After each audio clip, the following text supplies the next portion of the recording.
I pressed it. Say what you gotta say, bud. I don't got anything to say. Oh, look at that. Folds like a house of cards. Checkmate. Rolls up like a cheap rug. All right. Well, speaking of cheap rugs, hello to all of our fans out there. I am Corey, joined as always by my co-host, Mr. Justin's Ladder, for another installment of Star Wars Tapcaf transmissions, where we're going to be talking about the Unseen Queen. And no, I'm not Yes, talking about unseen Liz for the queen. last few years. I'm oh fuck. Last time we made a joke about the royal family, we got email. We haven't gotten too many emails lately, so I think we could all batteries fire on Liz as far as I'm concerned. I mean, we have. I just checked them now. We hadn't checked them for a while. So Oh, okay. any complaints you can send to tapcaptransmissions@gmail.com. But that's our main topic for the day. Do we have any news that's come out other than the fact that we're still not at Star Wars Celebration while everyone else is in Japan right now?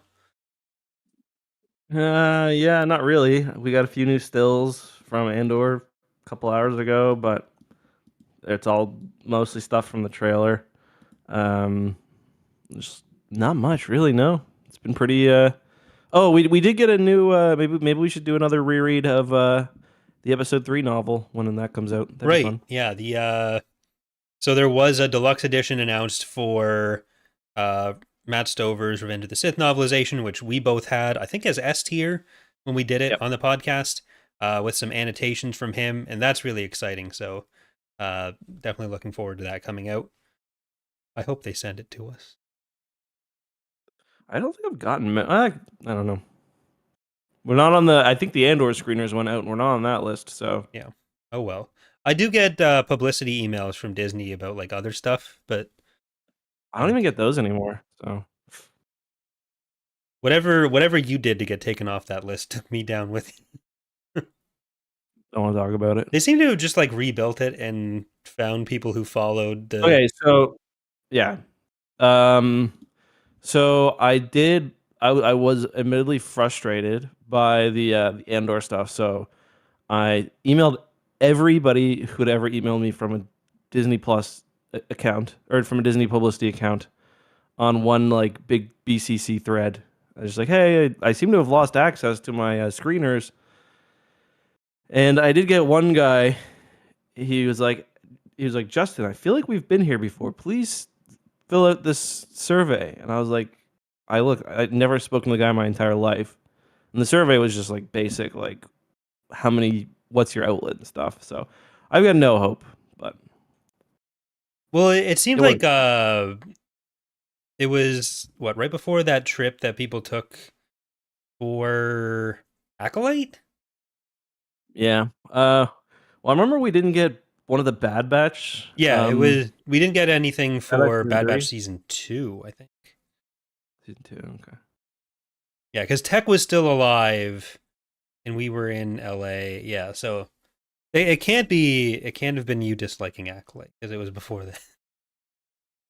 I mean, I've got my theory. My theory is that it was when I got in a fight with the people from Wikipedia. But what does Because that have to do with me? I gave them your name. That's true. They've got like a big web, like a big like connections web, and they're like, "Oh, we're cutting Eck." For some reason, that cuts like some other random YouTuber and Corey. I mean, I was only on there because you got me in there. So But I don't know if I told this on the story. I was talking about it in the group chat we have. There was one day where every current Star Wars author unfollowed me. Alex Freed, Emily Camden, I think her name is. they still follow Charles me. Soule. Emma. Yeah, they don't follow me anymore. They all. Oh yeah, Emma. Sorry, they all unfollowed me. Emma's the only one that follows me, so that I was remained sad at 'cause I 100% really follow liked rate. her, and I loved her. I loved her book too. That was also an S for me. So, about to knock that shit right down. Was Ronin an S for us? I feel like it. I don't. It might have been up there. It was definitely was like for up me. there. I just don't remember if it was A Yeah, it or might not have S. been. Maybe it was a yeah. Yeah, it's really good. Anyways, we are talking about Unseen Queen today, Oh, excuse not me. us. Not us trying to speculate on why no one likes this anymore. Well, it is like this one is legit. I listen. I don't mind not going to the events and stuff. I mean, obviously, I'd like to go see Lucasfilm and stuff. But with Andor, this makes my life really bad for 4 weeks because I've got to produce content on 3 episodes as they release instead of in Yeah. advance. So That is the difficult part. But thank you, Furton, for asking when will Jedi shoot epic lightning again? Right now, as we get into the Unseen Queen, where we at Old Women even.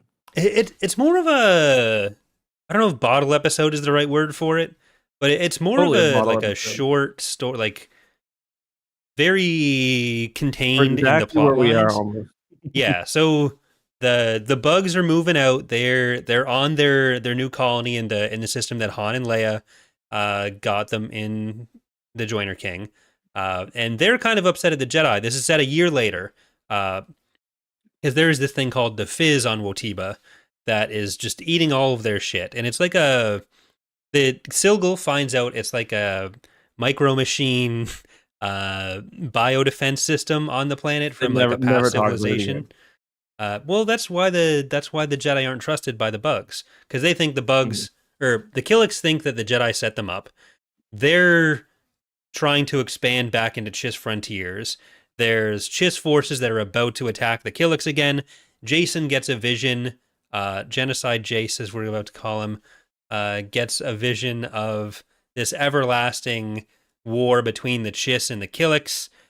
There's a blockade being set up by Nek Buatsu, the prodigal Bothan, who All my homies is hate next one too. leading the Fifth Fleet, I think it is, or Well, they Third Fleet. call it the Fifth Fleet, but it appears to be 2 ships. Well, these are just elements of the Fifth Fleet that are But at here. the end, well, he commands the Fifth Fleet, right? Mhm. I'm going to jump ahead to the end, and it's like they end up fighting these massive fleet of Killik nest ships, and then at the end, they're like, it would take months to get a fleet here to engage this. It's like, bro, you've got the Fifth Fleet, like. I think they have more than just Mon Mothma and Admiral Akbar, because they mentioned being like outnumbering the Killik ships. It's just they're bigger ships, and I don't think they're just counting starfighters in that number. I think there are other things around. It's probably like smaller capital ships. But yeah, so there's this blockade going on. The Jedi send in a strike team to try to rescue Han and Luke, who stayed behind on Wotiba, while Leia and Mara went back to the Galactic Alliance. That results in the Jedi kind of hanging out while Leia and Saba get abducted by the Galactic Alliance. Things are tense on all sides. We get one of many upcoming duels in a hangar between Jedi Masters that are arguing about whether or not they should go after Luke Skywalker. This is a very common plot we are going to have repeatedly. Yeah. Not everyone always survives. Spoiler alert. This time they do. Yeah. This time it's just some slicing. Well, there's no old man in this fight. Yeah, Kent was not here. But this was just what? Corrin slicing at Kip's starfighter struts. Yeah, he just like cuts on the hydraulic tube. He's like, "That's 3 hours of work, dickhead." And the final plot line is we get not even really a plot line. It's just we get a bit more of Jason. He gets to meet Tenel Ka and Alana, his daughter, who has been born after a 12-month pregnancy. And that's so once he has his vision of this endless war, the Gorog are targeting Alana. He says, "No targeting my daughter," and he starts working towards eliminating all of the Killiks. He wants them all dead now. He's a very bad boy. He took a heel turn really quickly in this. I did not remember how bad he is in this book. I feel like the jump from NJO to Legacy of the Force is actually less severe, like in just betrayal, than it is between like Joiner King and Unseen Queen. Yeah, I mean, like at this point, would you be surprised if he turned into a Sith Lord in the next book? So absolutely not.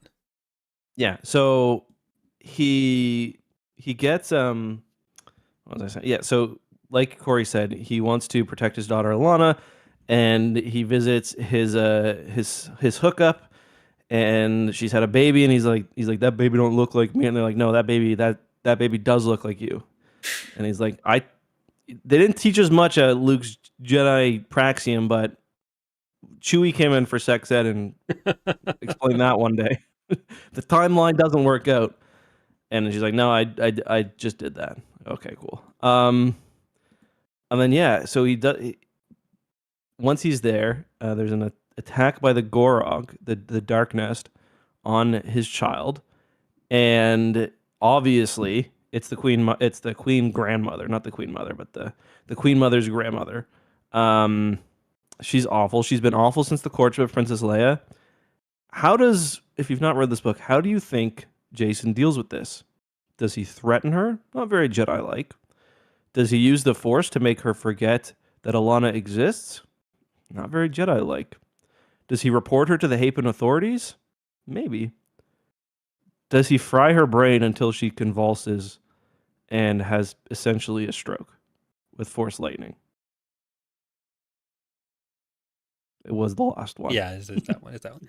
Which is weird because like the reason he doesn't kill her is when he goes to confront her, she says, if I die, then blah, blah, blah. But this is ultimately, I feel like any dead man switches that she sets up is going to be the exact same situation when she's looks like she had a massive fucking brain hemorrhage. Yeah. So like, oh wow, her head is completely singed. That's weird. So Jason ruins Tachum's brain, and it's a pretty brutal scene as well. But right before he does it, holding her down and Force lightning her brain. But he's not even alone here. He brought his cousin / apprentice, Luke's son, Ben Skywalker, who doesn't feel great about the Force in the first place after feeling all the suffering in the Yuzon Vong War, and like Ben opens up to Jason in a way he doesn't open up to other people, but Jason repays that trust by mind wiping him at every opportunity. He like Force mind rubs the memories of Alana out and basically makes him just think that they went to Endor on a camping trip. They did briefly go to Endor to make this like kind of true so there'd be a memory for him to overwrite the other ones with. But Jason is like fully Force mystic, better than everyone, and everyone trusts him to do whatever they want. Like Jason's no one's questioning him enough. Yeah, like Jason does some very sketchy things. He also just straight up he like knocks Tenel Ka up. We talked about that. But doesn't he knock Ben out on one occasion too when Ben gets all buggy? Yeah, he basically chokes. Like he just Vulcan death grips Ben, and Kachum or Tenel Ka doesn't think it's very epic. So that's one thing he does, because he sees, and this is something Legacy of the Force does a lot better, because his motivations in that are essentially the exact same. Yeah, where he sees a war spreading across the galaxy and he's worried about Alana. It's the exact same, just spread out more, and I think that'll make it better. But he, what was I gonna say? Oh yeah, so one thing he does in this book is he also leads like a Jedi strike on the Chiss, who aren't really in this one nearly as much. And he completely betrays Jaina. He probably gets a bunch of Chiss killed because he's trying to use like non-lethal means to stop one of their nearby bases. Like he's got like bunker busters that don't have explosives in it and stuff. But yeah, he's just a complete asshole. Yeah, he thinks that even with the Dark Nest gone, the colony it's been taught they've eaten from the tree of knowledge. There's no way back for the Killiks. They all have to be wiped out or they'll be an existential threat forever. So he is just fully gone on the side of the only way through this is genocide. And there's not in Joiner King, he's kind of sketchy. He's going towards being this kind of aloof guy whose means don't necessarily work out well with how the rest of the Jedi would function. But in Unseen Queen, there's not a single redeeming thing he does. You can't frame this in this is all for the best. But like he's fully just in the mode where he's deciding what's acceptable and what's not, how he can avert uh his visions. Like he always is operate like in NJO, in Dark Nest, and in Legacy of the Force. He's operating based on visions, and his response to them in each one is very different. Mhm. Yeah, because in New Jedi Order he goes the opposite way, where he's like, "Yeah, I gotta chill," and like, I don't want to mess with this. Now he's Yeah. like, "I want to control everything." Yeah. Verger's choose and act thing, really, he took it too far. Yeah, yeah, really too far. I'd say like none of the Jedi are super chill in this one though. No. Um, And it's and I guess theoretically all this is one of Verger's fault. the thing that really frustrates me about this book is we're retreading so much of the New Jedi Order here. Yeah. Where it's like it's like weird enemy check, Jedi fighting each other, and like the Jedi fighting each other in this one is so like dumb. Like I think you messaged me about this. Like they fight in front of people so often, in front of the Yeah. chief of state, like, and it's the same arguments we've been having for so long now. Like, oh, I'm not. Or the Jedi need to serve the Galactic Alliance. No, the Jedi need to do their own thing. It's like we're having the same argument, and no one's actually arguing anything. We're just saying that and repeating it, and then getting angry with each other. Yeah. Like it's just we're just retreading the exact same ground that we had during the New Jedi Order, and yeah, that's frustrating. Yeah, like there's the big thing here is Luke is gone. He's still in the Utagetto or Murgo choke with Han Mhm. in Killickland. Cal Lomas has been No, trying to get he's through to them. on Utica, or whatever it is. He's on what? He's on the planet. Watiba? Mergo Choke's like the space. Yeah, Utica. Yeah, Yeah, but Mergo Choke. he's floating around in there looking for the Dark Nest. Uh, Yeah. and Cal Lomas has been trying to get a hold of them. The Jedi haven't told Cal that Luke is gone. Then Cal goes to talk to them, and you have Kip on the one. So like it's always Kip and like kind of Octoramus on the one side. So, and I guess Silgal is kind of in this camp as well, but she doesn't really say much of like the Jedi need to do what the Jedi need to do. And then it's Corrin and Kent on the other side being like, no, the Jedi need to serve the Galactic Alliance, and that's how we serve the Force. And it's like the exact, like you're saying, it's the exact same thing every time. This will never stop. This literally does not stop for the rest of Legends. These like four characters, it stops for Kent, to be fair, but only after a little while. That's why I appreciate like the Barabels. They can't be bothered. Yeah, They just Tessar want- and Saba are always, they make every scene better. They Saba should be might in be more my scenes. favorite Jedi of the. Yeah. Yeah. Saba and Silgal are my favorite. We have Stilgal's great too. Like I feel like they're the two most consistently written characters. Like in this book, Kyle Katarn is in it and Corrin is in it, but like you could have swapped Kyle Katarn for Corrin, and it's like you wouldn't even really notice.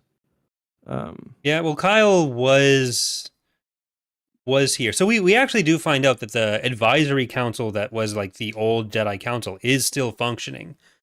And that's supposed to be Luke, Octa, Silgal, Saba, Kip, and Kenth, I think. But because like Yeah. a bunch of them are gone, Cal Omas invites Corrin and Katarn as the like who he expects will be the biggest Galactic Alliance simps. Kyle doesn't really play out the way he was hoping. Even Corrin isn't quite like playing ball the way he'd hope. But Cal is like, no, you guys need to elect a leader. Well, Luke's gone, and basically gets Corrin appointed to that. Yeah, I mean it's we're gonna see this again. Eventually Cal Omas will be dead, but it'll be Natasi Dalla and it'll be even more annoying. Mm-hmm. I mean, Corrin comes across as such a fucking rube in these books. Like he's just a complete Cal Omas stooge, and it seems like shouting. he's not. Like, shut up, Kip! Yeah, like he's supposed to be more savvy than this, and I don't think that he's written particularly well in a lot of Troy. Like he suffers the most from the Troy Denning portrayal of him. Yeah. What he needs is his kids to go insane. That'll solve it. Well, I have good news. Like, I think Han is the one that gets handled the best. Like I think the Yeah. Han and Leia characterization actually works really well. If I'm gonna insult the Corran Horn one, and arguably Han and Leia are more important to get right than Corran Horn, believe it or not. But Yeah, I mean, there's still like I was surprised how little like Jason, Jaina are in this book. It's a lot of it really is like a lot of Luke, a lot of Han, a lot of coincidences. They run into the same characters from the last book. Um, Zek and Jaina are still being super weird though, like they're, like talking in like bug language and stuff to each other. yeah, they're Especially like less. they're like theater kids. They are like theater kids. Yeah, and who wants that? Yeah. They're they're less joinery than they were before, but like it's still, even though they've been gone for a year, it's still Mhm. pretty intense and Yeah, it's and they're not just very annoying cool. because they're always like trying to like get it back out to see the bugs. And it's like you guys aren't slick. Like, yeah. They're like, "Oh, well, someone's got to go for groceries. You know who's got a good store? Bug Space. Let's go to Bug Space." You know, we could do a better job of fighting all these pirates. Bugland. Speaking of, that's like the other issue I think in this book a little bit. So, the Killiks got their planets in the last book. Um Now they've become a massive headache, but I feel like the scale of like what's going on in Killick Space is like a bit off. Like, okay, so they're described as they got like two things. One, they're supposed to be harboring pirates, and two, they're making this like drug, this ambrosia, the black ambrosia, the stuff we saw in the first one, that's making all the other bug species high. And one of the bugs kills Siensov drunk driving. That's real. The Supreme Commander of the Galactic Alliance gets killed in a I just think it's funny because it's a Vratex because remember yeah, Admiral Akbar it's crushes the payback. The yeah Cathedral of Wind says hello. That's is that Jedi Academy? Yeah. yeah I believe so. Yeah, because like so 20 years ago, for Flying the anyone who B-wing. doesn't remember either our episode or the book itself, Akbar crashed a Flying a B-wing B-wing. Yeah. into this big important cathedral on the Vratek's home planet and killed like 20,000 of them. And they didn't get over it very fast. So he was Fun. like on in retirement in shame on Mon Calamari until I think Leia proved that Yeah. it wasn't his fault. Oh yeah, because that's when Dala attacks Yeah, because when he she's there flies the visiting. ship into the other ship. So yeah, Yeah, which is tough. it's poor CN. Like he gets off screen in a I he was was never a surprised by character that. shown much respect by anyone, but apparently has like 23 wives and 86 children. So good for him, I guess. Yeah, I mean, could be worse, I guess. Just trying to think, who was it that? Never mind. Okay, good point. Yeah, no, yeah, terrible point. Continue. I mean, there's the or Kip ends up trying to lead this strike force out to get Luke, but they get intercepted by Nekbatu's not like blockade. I guess it is interdiction because it's Mon Mothma the interdictor Yeah, holding them. I feel bad for Akbar because like he didn't have a Mon Calamari ship named after him. It was a fucking refurbed VSD3 style thing with a big cannon on it to hunt I pirates. like to imagine that they're new ships. Yeah, I think it's a new build, but it's like a VSD pirate hunter Um, model, a how VSD3. come how come Traced Crefay's not in these? Well, That's what I was wondering. so they give a reason that he's not, but it's not good. It doesn't really hold up. So during the Yuzon Vong War, Trace Crefay becomes the Supreme Commander of the Galactic Alliance, but the Bothans Mhm. declare our cry total war on the Yuzon Vong and they Yeah. need to eliminate them. So because the Galactic Alliance doesn't want to commit genocide against the Yuzon Vong afterwards, Crefay has to resign because it's kind of like a conflict of interest situation. Right. But Okay. I don't see how that wouldn't like apply to the exact same extent Tibuatsu, because it's not like he's been cast out from Mm. Bothan society. Yeah, yeah, it's true. It's like you just have another. It's like, yeah, he was too cool, so let's get another kind of dickish Bothan. Yeah, Neck ends up Although Black being what Hogg, Traced he's was cool. before he went Yeah, crazy. yeah. Although doesn't Trace comes back, doesn't he? Like I don't later or no? know. Maybe he is in like Legacy of the Force or something. I'm gonna check Mm. because like Neck ends up necking with Dala. He's around forever. Oh yeah, that's so. I completely forgot about that. Yeah. Okay, Traced is mentioned in Tempest, and then he's back in Inferno, and then he's gone again. Mhm. Yeah. I forget what he does though, because like Neck does kind of take up the Bothan quota. Mhm. You gotta have one. You gotta have one Bothan, and they can be kind of cool, but they've got to also be kind of dickish. And if they are kind of cool, at least one of the human characters has to say at some point, "Wow, you're all right for a Bothan," which is Mhm. you wonder why they try to leave with the Confederacy later on. Speaking of dicks, I did think it was funny how right before Jason fucks up Tatshuman, and she doesn't die. I guess I forgot she doesn't die, Yeah, but she's essentially dead. Um, she says she's got a very real concern that like the Jedi are going to hijack the entire Hapen society. yeah. And she's got a great point that like Jason literally did just divert like the entire Hapen fleet and got them in what could have been a very costly battle for like nothing they were involved in. And like you might not people listening might not remember if they haven't read Courtship of Princess Leia yet, but the Bothans, the Hapens hate Jedi. Yeah. Like that's a big plot point in that book. The The Hapens hate Jedi. the Nicorish, So like she was Tenneco's like mom. completely like reasonable on that take It's not because like like Tenel, it or it's not like Tatchun was going to use the fleet for any better purposes than Tenel. no I You're fighting agree on but one it's just side of the like war or another. Fight on the side with the Jedi. Then it's usually better. yeah I do think that like seeing Jason as the father of the well I guess not the Hapen heir because it's no yeah she's a girl Yeah. yeah so the father of the Hapen heir I mean yeah I'd be concerned about that too based on what's going to happen. The worst person you know made Touching a was right. great point. Yeah, exactly. Look, what if we just stopped having Star Wars defend monarchies?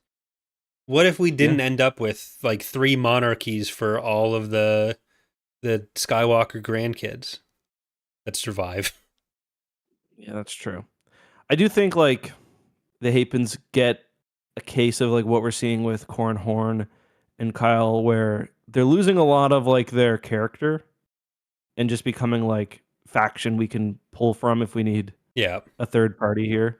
Just like Kyle is like, we need a Jedi that people know. Okay, Kyle or Corin or whoever. Well, Kyle should fucking thank his agent because, like, I don't think he really came up in other novels before this. No, not really. Let's see. Like, was he even mentioned throughout NJO or other books? I don't think so. He This gets might one be mention in the. I think we talked about it in Unifying Force. right. Yeah, He's yeah, yeah. mentioned once. Yeah, it's at the Enclave at the end.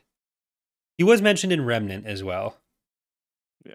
So he's got the Remnant mentioned, Unifying Force appearance, and then he has like the Dark Forces books before that, which are just direct tie-ins uh to the Jedi Knight games, Dark Forces games. But like he's here for good now. Like he's here through the Swarm War, Legacy of the Force, Fate of the Jedi, Cross Yeah, Current he's gonna be Riptide. stabbed by. He'll be stabbed later. Yeah, but I he guess gets who? We won't better. tell you. He'll be fine. You'll never believe who does it. Kiwi does say, thank you, Kiwi, with a donation. To be fair, Tachum got Hapens killed all the time. Yeah. Yeah, I mean, she was trying to get Hapens killed immediately before. Yeah, she I don't think most Hapen rulers actually care if Hapens got killed. Like the Hapens, to be clear, are not like a protagonist faction, really. I guess they're No, they protagonists, but become they're not a good one. guy Like, faction. yeah, Yeah.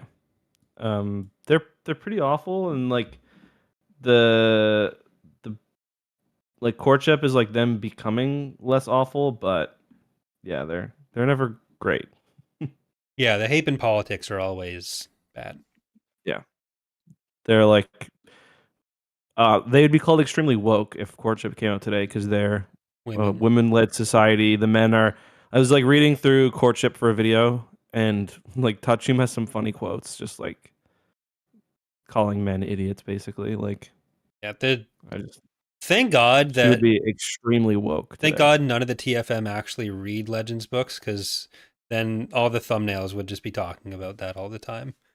It must just get left out of their AI summaries while they're writing the videos. Unbelievable. Woke Disney back in 1994? More likely than you think. Well, remember when we did the Diversity Alliance episode? Yeah. And all of the fucking comments were people who didn't read the book, didn't listen to the episode, just came into the chat to talk about how, of course, Disney would do this. They ruined Star Wars. Like, nah, man, this is Legends, and it's also an They're the bad uncomfortable guys. book to read because it's Yeah. doesn't do the right thing with this. Yeah. Um. Yeah. So we've covered a lot of Jaken. That's what that was. 12-year-old me popping out, not knowing how to pronounce Jason properly. That's actually what you called him, Jaken. Yeah. Well, it's what I would have if I ever talked to someone in real life about Star Wars, but that was how I pronounced it in my mind. Yeah. Because I saw that C. My name starts with a C. You know what sound that makes? My name's Corey. Jaken. Jaken. Cor. Not. I'm not sorry.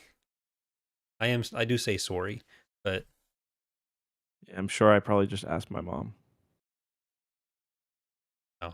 Don't, Corey. She wasn't dead yet.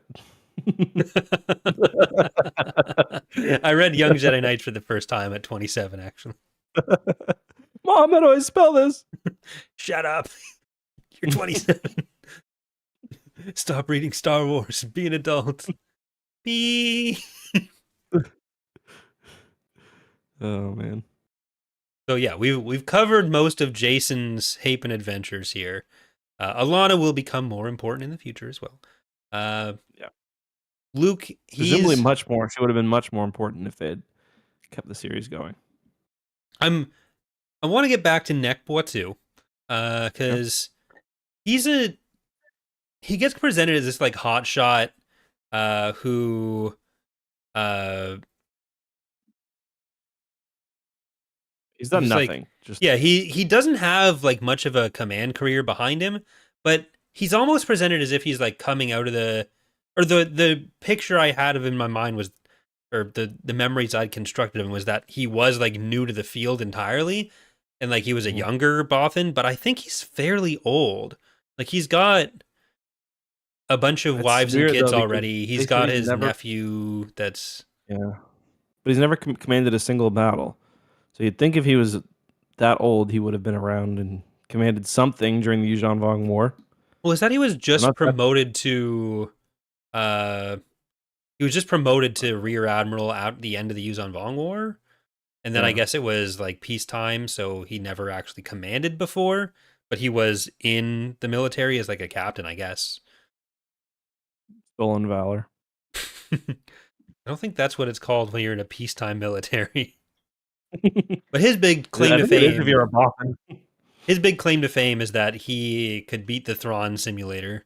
So Mm. he was literally just good at Empire at War, and they put him in charge of the Fifth He's Fleet. like, yes, I. What I did is I went on one side of the asteroid field, and then I called all my ships in behind the enemy, Oh, then nod and take note. which is like the best Empire War strategy. Yep, works every time. Yep. But the so Han and Luke get put into bug jail on Watiba, and Yeah, which seems to be a nice planet at first. They go there, and Han's like, okay, for a bug world, not bad. well, he gave Han's it. like, maybe I won't be openly racist to some of these bugs. Yeah, Han's got some prejudices to work through, but there we find out that the Killick's plan to take over the entire galaxy and make everyone into What do we joiners do? Yeah. is they build these little statues of like replicas of Luke's X-wing. They go into toy manufacturing and the Millennium Yeah. Falcon, Yeah. and they give Luke and Han these prototype models, and Han says he'll sign some. This is all a business venture being run by the Squibs, who I thought would appear more in this trilogy than they have so far. Like I mentioned it last time, but I completely forgot about Yeah. Jun and Tarfang. But I Yeah. thought the Squibs were just omnipresent in it. Yeah. So we haven't even Nope. technically met them yet.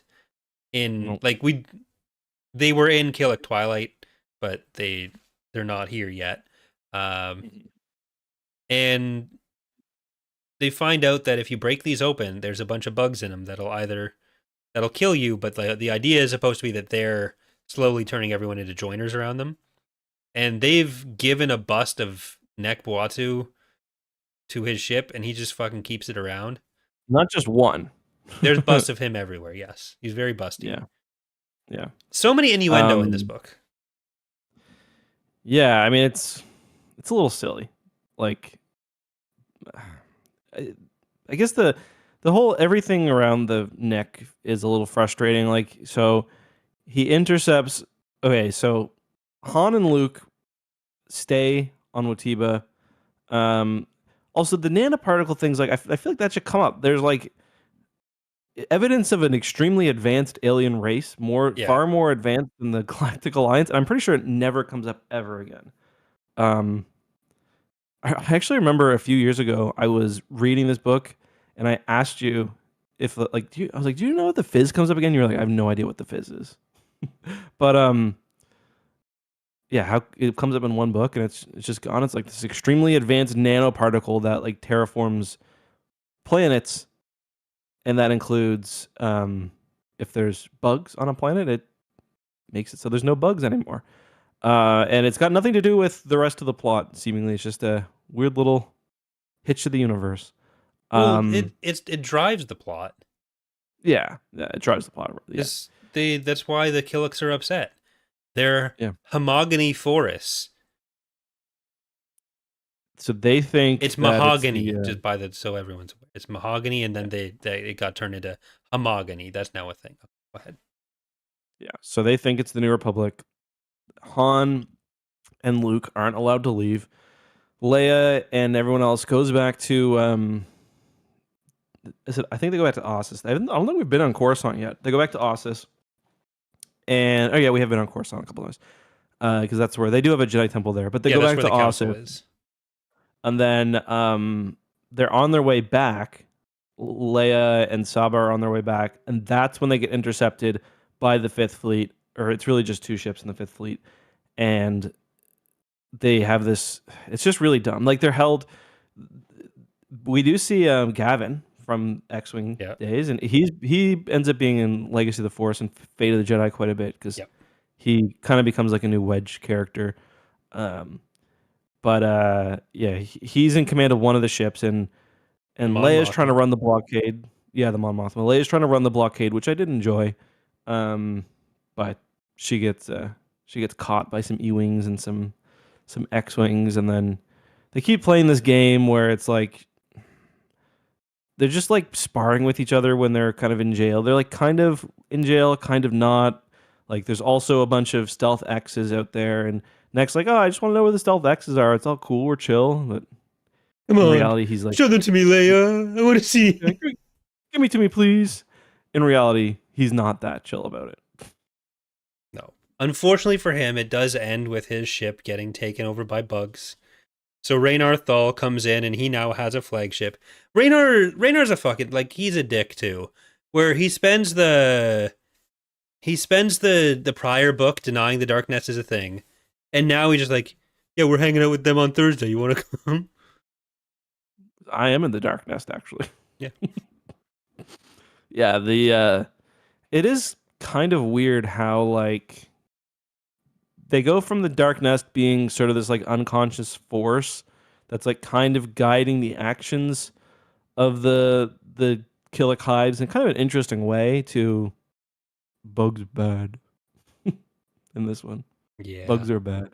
Yeah. Raynar, like all of his denial is just gone. He just wants that ship. He gets that ship, and Yeah. now that ship is going to be fighting the Chiss. So that's where we kind of leave off. Is that the bug fleet, all these nest ships that were built together. Uh,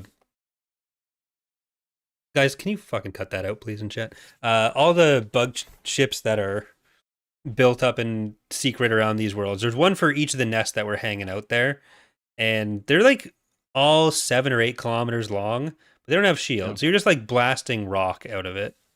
Yeah, they're kind of described exactly like a real life like hornet's nest, where they're like just like thin layers of um what's it called? Like they're just like thousands or hundreds of Duracrete, layers of just like asteroid rock, yeah, and spit, spit. What do they call it? Spit. Yeah. spitcrete. So Yeah, it's just like a hornet's nest where it's like little bits of paper and yeah.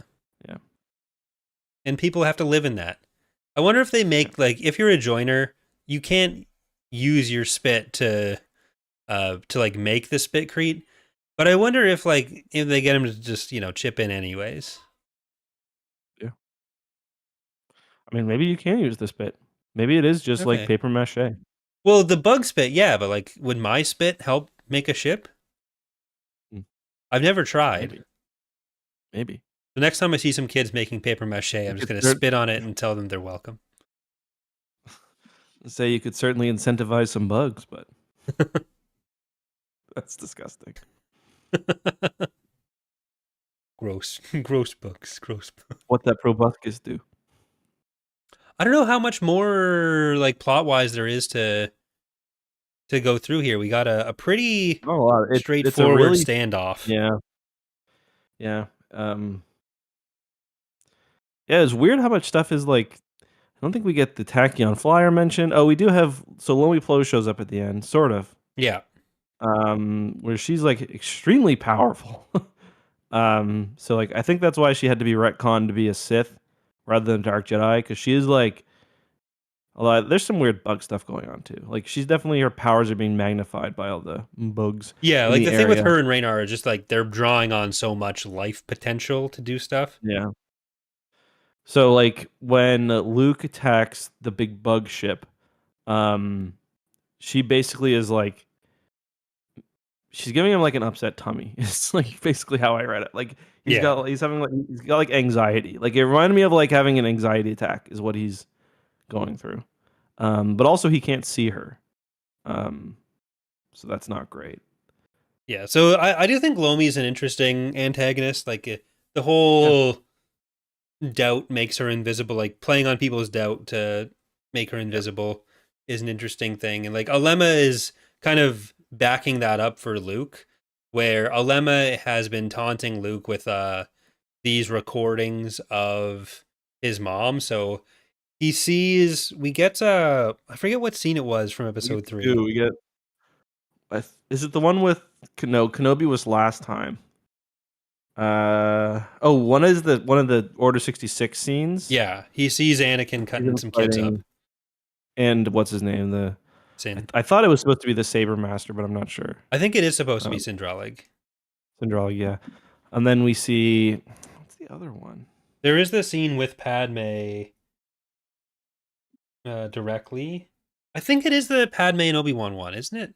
I read the first half of the book a bit earlier, so I might be mixing stuff up with Joiner King.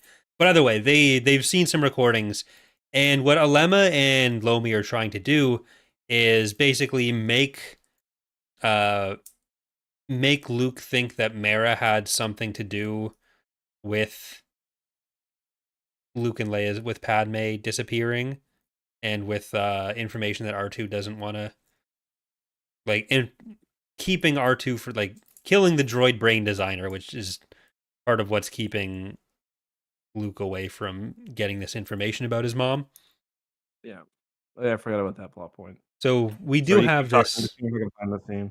We do have this kind of bubbling beneath the surface between Luke and Mara, but it gets sort of resolved towards the end when Luke realizes that the way that Lomi stays hidden is through doubt, because Jae-Jun can see her and then stops being able to see her when Luke fucking uses him as a as bait, and then he realizes it's because Jay had no doubt in his heart before until Luke ruined it, because Luke's a fucking dick now.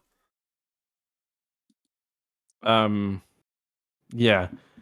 Sorry. The other scene, by the way, it's not Obi-Wan, and it's Anakin finding out that he was there.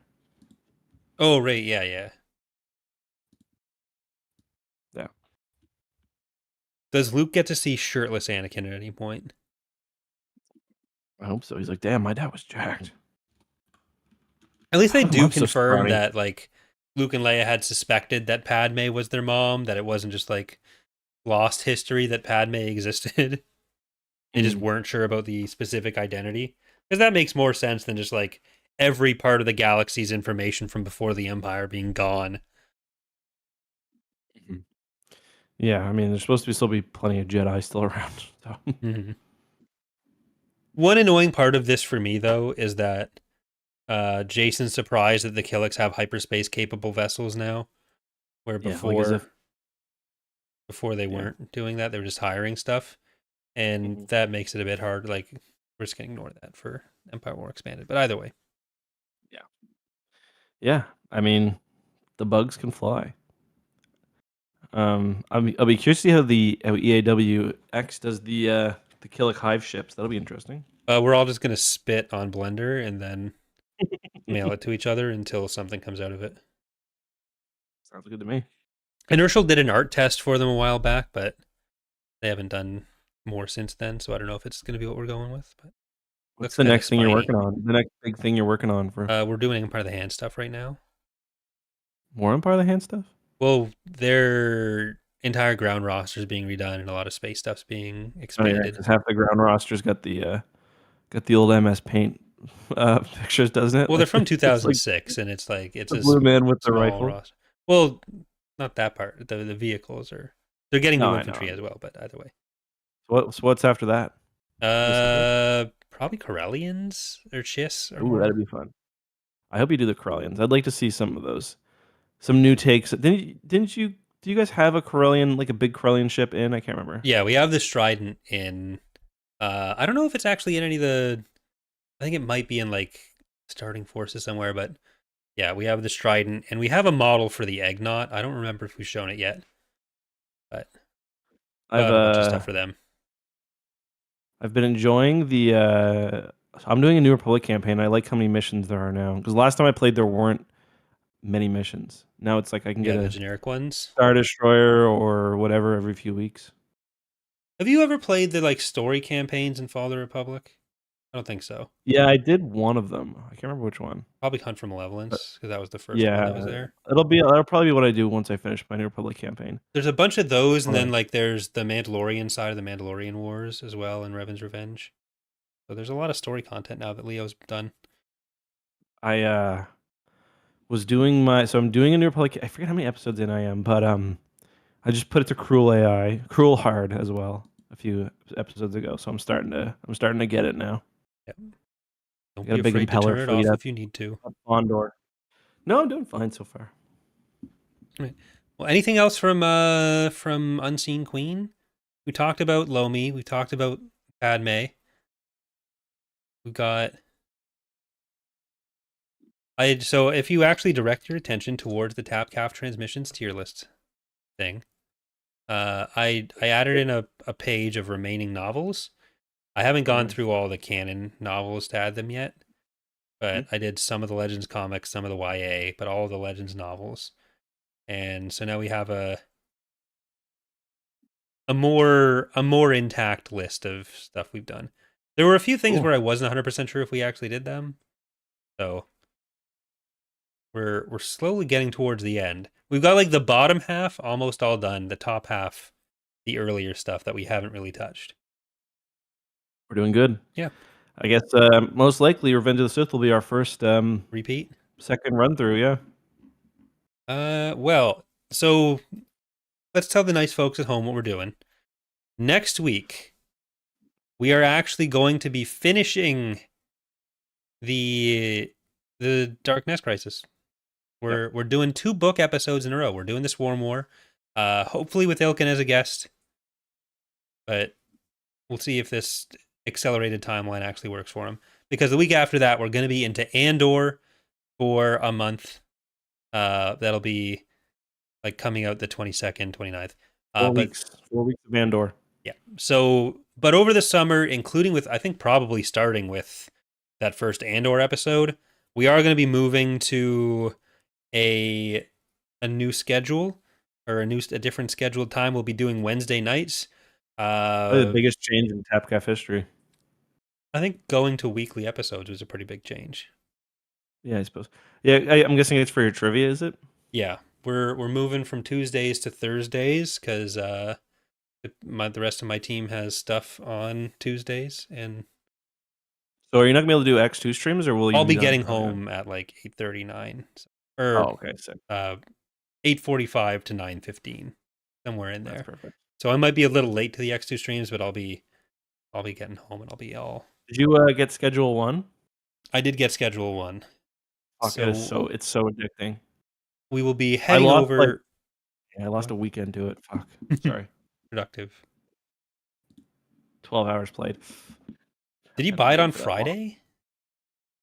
I feel like that's when I first remember you bringing it up. I bought it Thursday night. Thursday night, yeah. All right, so I probably played it for like 2 hours a day every day since then. That's a lot of Schedule 1. We're going to be going to X2, youtube.com/ECKSTOO to play some Schedule 1. Next week, Swarm War. Week after that, Andor. Oh, were you going to read some emails too? Well, we do have we have from Coverage Chaser, save money on costly auto repairs. No. Oh, we did get some reviews. Some of them were mean. All right. Well, I'll read these emails first because these are nicer, and then we'll do that. I'm not going to read any of the reviews. I was just going to encourage people. If you enjoy our podcast, listen, we do this for free. We've never had a sponsored segment. We've never, and the podcast might put ads in it. We've never gotten paid for this podcast other than the YouTube revenue. If you enjoy it, it'd mean a lot to us. If you would go ahead, and super chats, that's true. Sorry.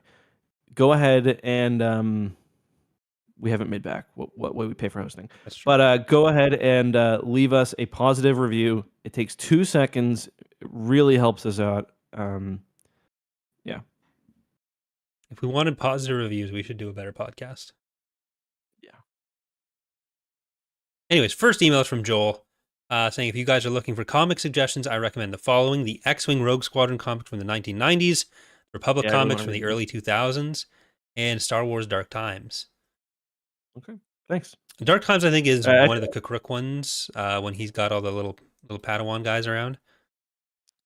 X-Wing is the big one that I want to read because it does have, it pops up in so many other things. And I've never read it before. Yeah, I've had to read a lot of Republic for recent videos, but I was going to say, I've probably read like 30, or I don't even know how many X-Wing comics there are, but I've probably read like 20 issues just for work. Yeah. Like Republic, I think I've read every arc, but not in order because I was reading them when doing research for videos. Because, I mean, I've got a 20-minute video coming out about the Clone Wars 2008 and Clone Wars 2003 and MMP and all that stuff. So, yeah. All the people who called me a fake fan for thinking that the Clone Wars 2008 is part of Legends. That's like, that's the nice thing about this podcast.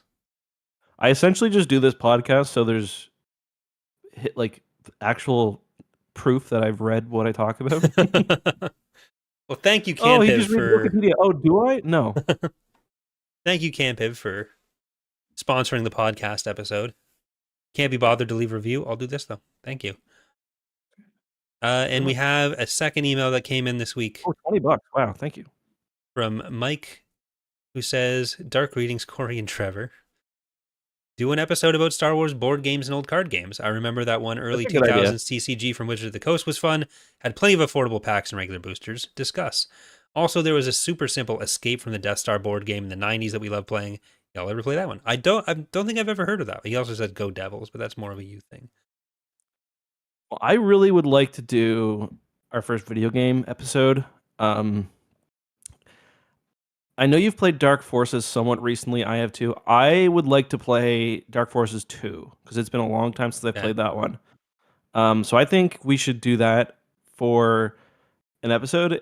And the nice thing about that is it gives us content for the channels as well. What? So we stream them on loses next two, and then do a recap Well, I episode mean, on. whatever. Like, it'd be nice. I would like to have the B-roll. Yeah. Like I use the Dark Force. Dark Forces remake is so good, or remaster, so good. It's like the perfect remaster. I wish they do it for Dark Forces 2, but I just like to have the B-roll. It's a real It's a mystery of the hard Sith game. why they haven't done it. Yeah, we can see some Mara, Yeah. Right. Well, so we should do that. we will. And there's like Discuss so it. many old games. Like I realized I'd never played Battle for Naboo before. I don't think. Maybe we'll do that for one of the like middle episodes when we're done with Andor, if before we get back into Legacy. Mm-hmm. Yeah, that'd be fun. I'm down with that. But Kazoo is losing his mind. So we will be on X2 in about 20 minutes, and hope to see some of you there. Otherwise, see you next week for the Swarm War, the culmination of all the bugs. Yeah, we won't see bugs again until Fate of the Jedi. That's true. Mostly. A lot of visiting bugs. That's okay. Can we talk? So the big rumor going around is that Abeloth is going to be in Ahsoka. That's why we need to And get like, to Fate of the Jedi before Ahsoka season 2. I'm just like, so few people have. It's just obvious that like I don't think I've seen a single person talking about this who I think has actually read the novels. That's probably true. Yeah. How long? Like the Fate of the Jedi and Legacy of the Force books are quite long. Yeah. I think I've only read Fate of the Jedi once, so I am kind of looking forward to revisiting that. I'm gonna do it on audiobook because they've got it unabridged, so I'm looking forward to that. I've read like Legacy twice. Yeah, I've read Legacy twice probably. The ones I'm really excited for though are Crosscurrent and Riptide. Not Crucible. Yeah, I know like Crosscurrent and Mercy Riptide I haven't read properly. I've just Have you ever skimmed read them. Crucible? Think so? It's a weird one. Han gains force powers for a bit. Oh no. Then no. I think the I'd main convinced myself I antagonist had, but I haven't. The main antagonist is they're like the giant aliens. No, like with yeah, I haven't. I was just picturing the last book of Fate of the Jedi as Crucible right now. I apologize for my oversight. Crucible's like the last, Yeah, chronologically yeah. the last book. It's extremely, extremely silly. And they, is it, no, not Nargons. Naruto. Yeah. I can't remember. But the enemies are like they're like the 1950s style aliens who have like the big brain and like the vestigial body basically. Oh, the where they like Kalmai? float around. Yeah, Kalmai, yeah. Yeah. Yeah. At least they get And to they, do like, something. They don't usually get to do stuff. Marvid and Krathus. Classic. Yeah. Their whole thing is they're trying to find out how to give force powers to people. And we do see what's her name in it too. Ben's girlfriend, so Vistara? yeah. She's like a bounty hunter or something. Well, at least she has hobbies. Yeah. And all of the Legacy of the Force books are 400 pages. It's gonna be a battle. Get through all of them. Less so than NJO. I mean, I like the book, so. Yeah. Are you guys going to swing back to the short stories in NJO, Recovery, and Elysia? Yeah, like the short stories, it's just harder to find where to fit them in unless we're doing them with the book. But yeah, because where was Elysia with? Was that with Final Prophecy? Elysia was in the last book we read for one. It's at the end of because I read the last one on paperback and they had Elysia at the end. Like there's a ton of short stories that we haven't, that are just like interspersed everywhere. Elysia and Recovery being like published in the books makes them a bit more accessible, but there's also like the Last Shot, whatever it's called, and I'm sure you've experienced this too, where like I look for something in like Star Wars Gamer or like the Hyperspace magazine, and there's like 9 short stories in there. Yeah, so there's a trillion of them. Yeah, it's like I think Matt Wilkins has like went through a lot of them. But yeah, there's like if we did one or even like 2 short stories a week, we wouldn't get through it all ever. Well, I think So like some of them are a bit higher profile, like Elysia, and yeah, oh yeah, those are like but like Elysia becomes relevant again with the Legacy of the Force stuff because that's where you get some of like Thraken's involvement with the Peace Brigade, I think. So mhm. it might be good to include that with part of doing Legacy. Yeah, sounds good to me. But yeah, so If that is good news. Zeta says he hasn't read anything after the NJO, well, you can skip this series, I think, but if you want to, you should join us for Legacy of the Force. I Seriously. enjoy Legacy of the Force, even if I don't I do agree with too. It's everything a lot that of fun. happens.